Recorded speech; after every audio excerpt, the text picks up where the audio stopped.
बटिनिया से जब आते हैं तो उस रास्ते में चलना इतना मुश्किल हो गया है कि लोगों का पैर टूट जाता है। कहीं पे आइएगा तो वहाँ पानी निकलने की सुविधा नहीं है, घुटने से ऊपर तक पानी है। 20 साल में आपके लिए क्या किए हैं? लोगों का कहना है कि सिर्फ वो प्रणाम किए हैं, दूसरा कुछ भी नहीं किए हैं। पेड़ को, पौधे को, जानवर को, इंसान को, जो मिल जाए, जहाँ मिल जाए उनको सिर्फ प्रणाम करते हैं। लोगों का कहना है यहाँ कि 20 साल में कुछो न कैला तू काम बाबू, अपरी जाके कुछ दिन कर आराम बाबू।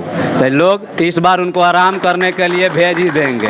दर्द में दर्द का एहसास कहाँ होता है, एक जगह हो तो बताओ कहाँ होता है। ये जो दर्द जो है सिर्फ एक गांव, एक मोहल्ला, एक तबका का नहीं है। ये जो है क्षेत्र संख्या 46 का जो है, जितने भी गांव हैं, पंचायत है, सबका समस्या है।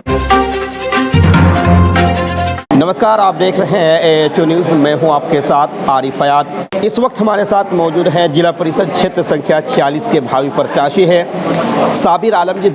आज हम इनसे विभिन्न मुद्दों पे बातचीत करने की कोशिश करेंगे कि आखिर इस चुनाव में किन किन मुद्दों को लेकर चुनावी अखाड़े में उतरने का फैसला किया है।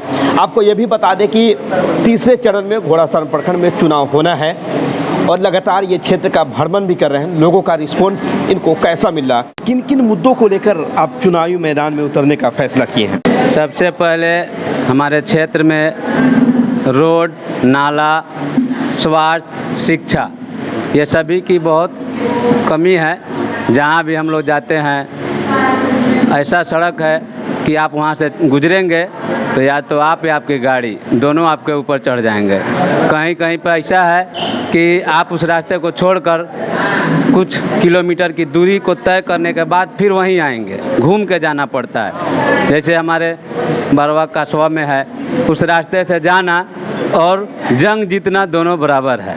तो हम लोग इस क्षेत्र 46 में आए हैं कि यहाँ से जो पहले पार्षद रह चुके हैं, 20 साल उनको हो गया है, कहीं भी क्षेत्र में कोई भी विकास का काम अब तक वो नहीं कर पाए हैं। इसलिए हम लोग उनके कामों को, लोगों को जागरूक करते हैं कि वो क्या किए हैं, क्षेत्र में क्या नहीं किए हैं। हम लोग आएंगे तो हम लोग क्षेत्र का विकास करेंगे, स्वास्थ्य पर ध्यान देंगे, शिक्षा पर ध्यान देंगे। साबिर जी, 20 वर्षों से जिला परिषद 46 से एक ही व्यक्ति चुनाव जीत रहे हैं, आखिर आप उनसे मुकाबला कैसे करेंगे?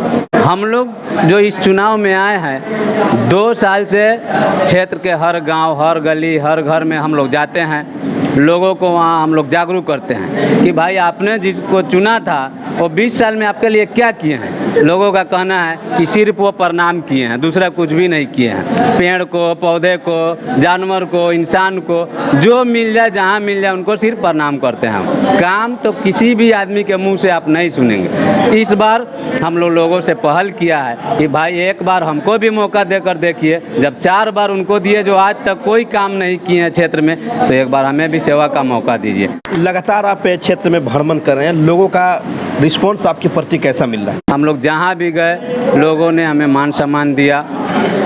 कुछ मेरी माँ बहनें हैं जो मेरे लिए छठ व्रत रख ली है। कुछ लोग का कहना है कि हम लोग जब आप जीत जाएंगे तो आराधना कराएंगे, हनुमान आराधना होगा। कुछ लोग का कहना है कि हम लोग उपवास रखेंगे। तो ये तो मोहब्बत ही है लोगों का मेरे प्रति। अगर यहाँ की जनता आपको मौका देती है तो आप सर्वप्रथम यहाँ के युवाओं के लिए और क्षेत्रवासियों के लिए क्या कुछ करने वाले, क्या प्लानिंग है आपके दिमाग में? हम लोग चाहेंगे यहाँ सबसे पहले शिक्षित हो लोग, शिक्षित होना ही सबसे ज़्यादा ज़रूरी है। तो इसलिए हम लोग सबसे पहले शिक्षा पर जोर देंगे, स्वास्थ्य पर जोर देंगे, सिंचाई पर जोर देंगे और फिर रोड, नाला, ये सभी व्यवस्था पर भी जोर देंगे। जल जमाव के समस्याओं को आप दूर कैसे करेंगे? जगह जगह ये देखा जा रहा है कि जल जमाव से लोगों को आने जाने में काफ़ी कठिनाइयों का सामना करना पड़ता है, इसको आप कैसे दूर करेंगे? जल जमाव के लिए सबसे ज़रूरी कार्य है गांव से जो नाला निकलता है उसको मुख्य नहर से जोड़ना। ये काम हम लोग नहर से जोड़ेंगे, गांव में जल जमाव नहीं होगा। रोड के दोनों तरफ हम लोग नाली का व्यवस्था करवाएंगे। आप हमारे चैनल के माध्यम से पूरे क्षेत्रवासियों को क्या संदेश देना चाहेंगे? मैं पूरे क्षेत्रवासियों से अपील करता हूं कि एक बार साबिर भाई को भी अपना सेवा करने का मौका दीजिए। इसके लिए मैं आपसे सदा आभारी रहूँगा और दिल से आप लोगों को शुक्रिया अदा करता हूं। जिस तरह आपने कहा कि 20 वर्षों से यहाँ कुछ विकास नहीं हुआ, लेकिन जब विकास नहीं हुआ तो फिर भी 4 मरतबा चुनाव क्यों जीत रहे हैं? जनता उनके वोट क्यों दे रही है? इस बार